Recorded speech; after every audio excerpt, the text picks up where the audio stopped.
अस्सलाम वालेकुम दोस्तों, अपनी नेक्स्ट वीडियो के साथ आपको वेलकम करता हूं अपने इस चैनल में। उम्मीद है आप सब खैरियत से होंगे। तो चलते हैं आज की अहम न्यूज़ की जानब। सबसे पहले तो बात करेंगे कि इंग्लैंड का दोबारा शामिल होने का जो प्लान है, इस पे काफ़ी अहम एक पेशरफ्त हुई है कि नए प्लान की सूरत में इस पे बात करेंगे। उसके बाद स्पेन हुकूमत का नेशनलिटी पर एक नया बहुत अहम बयान सामने आया है, इस पे बात करेंगे। यूरोपीय यूनियन ने अपनी कुछ कैलकुलेशन बयान की है इमिग्रेंट से रिलेटेड, उस पर बात करेंगे। और आखिर में बात करेंगे EU या नेशनलिटी लेने के बाद स्विट्ज़रलैंड में शिफ्ट होने का प्लान किस तरह है और कौन से लवाजमात आपको पूरे करने हैं। इस पे कुछ दोस्तों के कमेंट आए हैं, तो उस पर मैंने इस पे बात करूंगा वीडियो की आखिर में। तो सबसे पहले तो वीडियो की तरफ जाने से पहले आपको ये कहना चाहूँगा कि बेशुमार दोस्त ऐसे हैं जो कमेंट करते हैं। वीडियोस बेशुमार अपलोड हो चुकी हैं इस चैनल पे और बेशुमार कमेंट आते हैं। ऐसा नहीं है कि नई वीडियो पे आते हैं, जो पुरानी वीडियोस हैं उन पे भी बहुत सारे दोस्त कमेंट करते हैं। जब वो वीडियो देखते हैं, वहाँ से मालूमात लेते हैं, तो वो कमेंट करते हैं। ये ज़रूरी नहीं है कि मैं उन तमाम कमेंट्स का आंसर दूँ। ये आप वो दोस्त जो कि मालूमात रखते होते हैं और वो कमेंट को पढ़ते हैं और उनके पास उसका सही जवाब होता है, तो फिर आप भी उस पर आंसर दे सकते हैं अपने एक्सपीरियंस के मुताबिक। काफ़ी दोस्त ऐसे हैं जो कि अपने एक्सपीरियंस के मुताबिक मुख्तलिफ दोस्तों को आंसर देते हैं, तो बहुत खुशी होती है कि वो अपने एक्सपीरियंस को वहाँ पे शेयर करते हैं।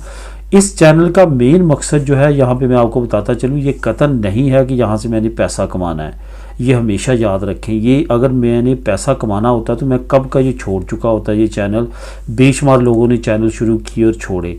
मेन इस चैनल का मकसद यही है कि आपस में एक दूसरे के साथ टॉप और अहम इंफॉर्मेशन जो है शेयर करें, हम उससे वाकिफ़ रहें और आने वाले वक्त अपने फ्यूचर की प्लानिंग करें कि हमने किस तरह आगे सर्वाइव करना है इस कंट्री में। तो यहाँ पे वो दोस्त जिनके साथ पहले एक्सपीरियंस हो चुका होता है, वो लाजमी तौर पे अपना एक्सपीरियंस शेयर किया करें। जैसे मैं मुख्तलिफ दोस्तों के साथ, लोगों के साथ एक्सपीरियंस उनका पूछता हूँ, आप लोगों के साथ इस चैनल पे शेयर करता हूँ।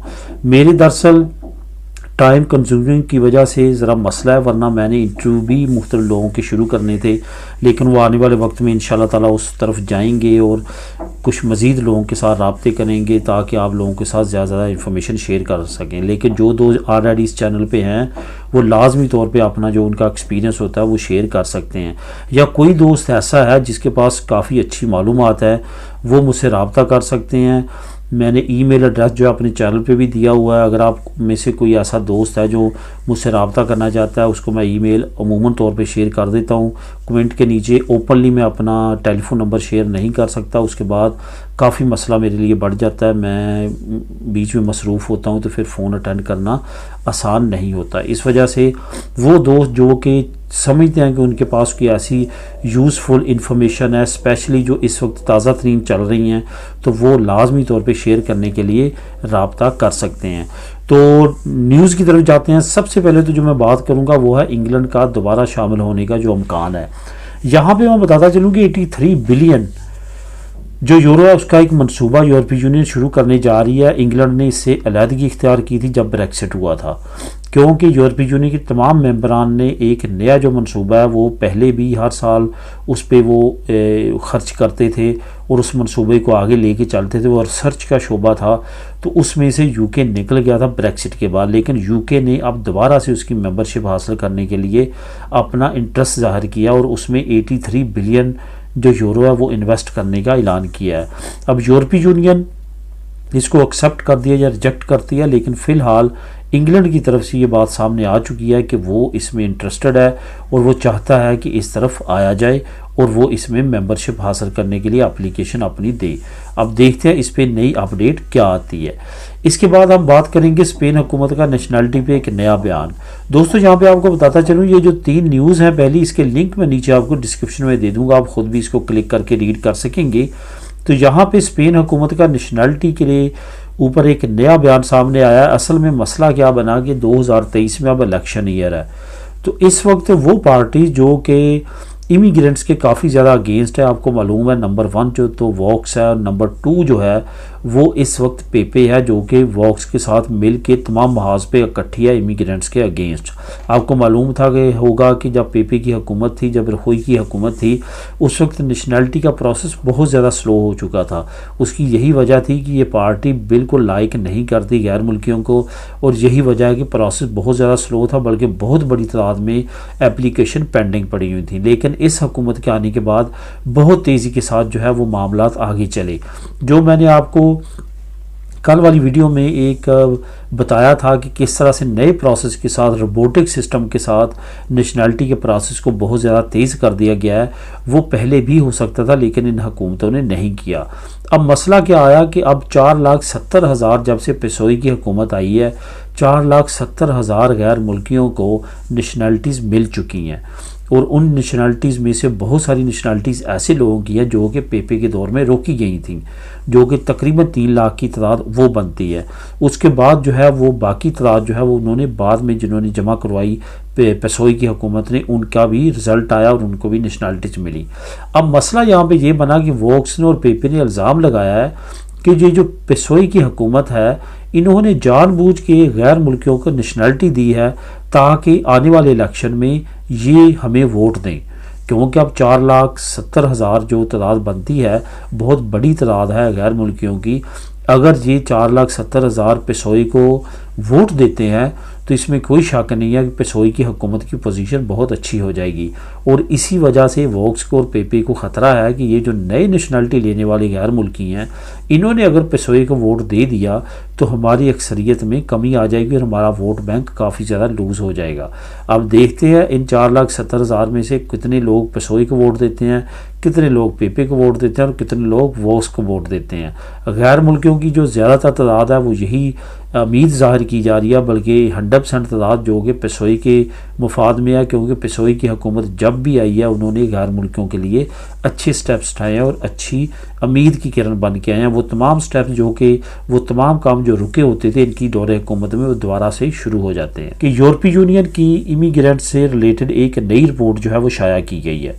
यूरोपीय यूनियन की जो नई रिपोर्ट है उसमें ये कहा गया है कि 2022 में 86% जो इमिग्रेंट्स हैं इलीगल वो बड़े हैं यूरोपीय यूनियन में।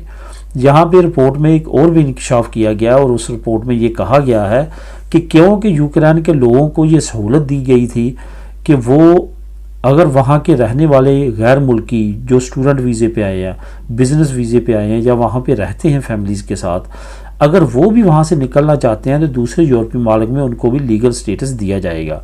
तो यहाँ पे जो यूरोप की बॉर्डर फोर्स है उस तंजीम ने ये इल्ज़ाम लगाया और ये सबूत पेश किए हैं कि उसमें बहुत बड़ी तादाद ऐसी है जो कि इलीगल इमिग्रेंट्स की थी। उन्होंने जाली डॉक्यूमेंट बनाए यूक्रेन के और उन डॉक्यूमेंट्स की बेस पे दूसरे मालिक में जाके, यूरोपीय यूनियन के दूसरे मालिक में जाके उन्होंने लीगल स्टेटस लिया है। अब इस पे कितनी बात जो है वो सदाकत पे मबनी है, ये आने वाले वक्त में हो सकता है तहकीकात हों, उस पर मज़ीद पता चल जाएगा। लेकिन फ़िलहाल बहुत बड़ी तादाद ऐसी है जिन्होंने यूक्रेन के जाली डॉक्यूमेंट बनवा के यूरोपीय यूनियन के मुख्तलिफ मालिक में लीगल स्टेटस ले लिया और वो रह रहे हैं। ये कहना था यूरोपीय यूनियन की बॉर्डर फोर्स एजेंसी का। अब बात करते हैं EU या नेशनलिटी पे स्विट्ज़रलैंड जाना और वहाँ पे शिफ्ट होना। सबसे पहले तो मैं आपको ये बताता चलूँ, EU कार्ड पे आप स्विट्ज़रलैंड में काम नहीं कर सकते, EU कार्ड वहाँ पे चेंज नहीं होता, ये बात कन्फर्म है। इस पे आप जर्मनी में करवा सकते हैं, स्वीडन में करवा सकते हैं, फ्रांस में करवा सकते हैं, ग्रीस में करवा सकते हैं, इटली में करवा सकते हैं, लेकिन स्विट्ज़रलैंड में नहीं हो सकता क्योंकि स्विट्ज़रलैंड ने शेंजन स्टेट की बहुत सारी शिकें नहीं मानी हुई। यहाँ तक बात है नेशनलिटी का। नेशनलिटी का आप करवा सकते हैं और नेशनलिटी पे वहाँ पे जाके काम कर सकते हैं। अगर आप यूरोपीय यूनियन के किसी भी मेंबर कंट्री के आप पासपोर्ट होल्डर है, नेशनलिटी होल्डर है, तो आप स्विट्ज़रलैंड में जाके लीगली काम कर सकते हैं। सिर्फ और सिर्फ वहाँ पे जाके अपना टैक्स नंबर इशू करवाना है और वहाँ के जो सरकारी डिपार्टमेंट्स है वहाँ पे अपना अंदराज करवाना और वहाँ पे आप काम कर सकते हैं। काम करने के बाद अपनी फैमिली को भी वहाँ बुलवा सकते हैं। बेशक आपकी फैमिली के पास किसी भी यूरोपीय यूनियन या शेंजन स्टेट का 2 साल का कार्ड हो या परमानेंट कार्ड हो, या आपके बच्चों की उम्र जो है वो 18 साल से कम हो या ज़्यादा हो लेकिन उनके पास कार्ड हो, तो इस बेस पे आप अपने पास उनको रख सकते हैं। लेकिन ये बात जहन में रखें कि जब आपका जो वहाँ पे नेशनैलिटी का प्रोसेस आपके पास नहीं है किसी यूरोपीय मुल्क की, पीआर पे कतन वहाँ पे जाने की कोशिश ना करें, क्योंकि वो वहाँ से आपको डिपोर्ट कर सकता है। और वहाँ पे इलीगल काम करने की भी कोशिश ना करें, क्योंकि स्विट्ज़रलैंड काफ़ी ज़्यादा रिस्ट्रिक्ट मुल्क है। वहाँ पे अगर आप पकड़े जाएंगे तो वो आपको डायरेक्ट डिपोर्ट करेंगे।